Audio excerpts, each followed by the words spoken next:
Hi guys, ತುಂಬಾ ದಿನ ಆಯ್ತು ಅಂತ ಇವತ್ತು ನಾನು get ready with me shoot ಮಾಡ್ತಾ ಇದೀನಿ. ಬೈ ದ ವೇ ಗೈಸ್, ನಾವಿತ್ತು ದುರಂಧರ್ ಪಾರ್ಟ್ 2 ಮೂವಿಗೆ ಹೋಗ್ತಾ ಇದೀನಿ. ಪಾರ್ಟ್ 1 ನಂಗೆ ತುಂಬಾನೇ ಇಷ್ಟ ಆಗಿತ್ತು. So let's get ready with me to watch Dhurandhar part 2. ನೀವು ನನ್ ಕೇಳಿದ್ರೆ ಒಂದ್ ಮೂವಿಲಿ ಏನ್ ಚೆನ್ನಾಗಿರ್ಬೇಕು ಅಂತ ನಾನು ಹೇಳ್ತೀನಿ, ಪ್ರತಿಯೊಂದು ಚೆನ್ನಾಗಿರ್ಬೇಕು ಅಂತ.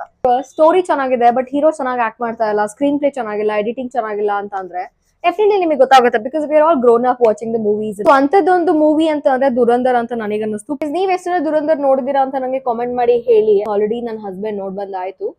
ಅವನೇ ನನ್ಗೆ ಆಕ್ಚುಲಿ ಪಾರ್ಟ್ 1 ಫೋರ್ಸ್ಫುಲಿ ಕರ್ಕೊಂಡು ಹೋಗಿದ್ದು. ನನ್ನ ಮೂವೀಸ್ ಹಂಗೆ ಫೋರ್ಸ್ ಮಾಡಿ ಕರ್ಕೊಂಡು ಹೋಗ್ಬೇಕು, ಆಮೇಲೆ ನನಗೆ ಇಂಟ್ರೆಸ್ಟ್ ಬರುತ್ತೆ ನೋಡಕ್ಕೆ. Is very common, I guess ಎಲ್ಲರೂ ಇದನ್ನೇ ಹೇಳ್ತಾರೆ ಅನ್ಸುತ್ತೆ. ನನಗೆ ಪಾರ್ಟ್ 1 ಅಲ್ಲಿ ಏನ್ ಇಷ್ಟ ಆಯ್ತು ಅಂತ ಅಂದ್ರೆ ಒಬ್ವಿಯಸ್ಲಿ ರಣವೀರ್ ಸಿಂಗ್ ಆಕ್ಟಿಂಗ್ ತುಂಬಾನೇ ಇಷ್ಟ ಆಯ್ತು. ಓ ಮೈ ಗಾಡ್, ಬಾಲಿವುಡ್ ಅಲ್ಲಿ ನನ್ಗನ್ಸುತ್ತೆ ಒಂದು ಆಕ್ಟರ್ ಕೂಡ ಬಾರ್ನ್ ಆಕ್ಟರ್ ಅಂತ. ಮೂವಿ ನೋಡ್ತಿರ್ಬೇಕಾದ್ರೆ ಹೀಸ್ ಮೈ ಫೇವ್ರೇಟ್ ಅನ್ಸುತ್ತೆ.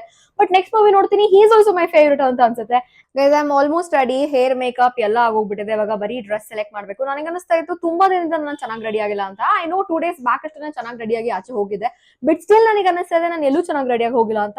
ಹಾಗೆ ಸ್ವಲ್ಪ ಚೆನ್ನಾಗಿರೋ ಔಟ್ಫಿಟ್ ಹಾಕೋ ಬರ್ತೀನಿ. ನಾನು ಕಂಫಿ ಆಗು ಇರಬೇಕು. ಐ ಡೋಂಟ್ ನೋ, ಚೆನ್ನಾಗಿರೋದು ಕಂಫರ್ಟೇಬಲ್ ಅಂತ ಅಂದ್ರೆ ಎರಡು ಯಾಕೋ ಹೊಂದಾಣಿಕೆ ಆಗ್ತಾ ಇಲ್ಲ. ಇದೆ ಫಸ್ಟ್ ಟೈಮ್ ಅನ್ಸುತ್ತೆ ನಾನು ಯಾವ ಡ್ರೆಸ್ ಹಾಕೋಬೇಕು ಅಂತ ಬೇಗ ಡಿಸೈಡ್ ಮಾಡಿದ್ದು. Is it a very good dress? No, but is it very comfortable? Yes. Prashanth actually ಯಾವ್ದಕ್ಕೂ ಬೇಗ ಹೊಡು ಅಂತ ಹೇಳಲ್ಲ, but when it comes to movie, ಡಬ್ಬಾ ಮೂವಿಗೆ ಹೋಗೋದಾಗ್ಲಿ ಹೊಡು ಅಂತ ಕಾಟ ಕೊಡ್ತಾರೆ.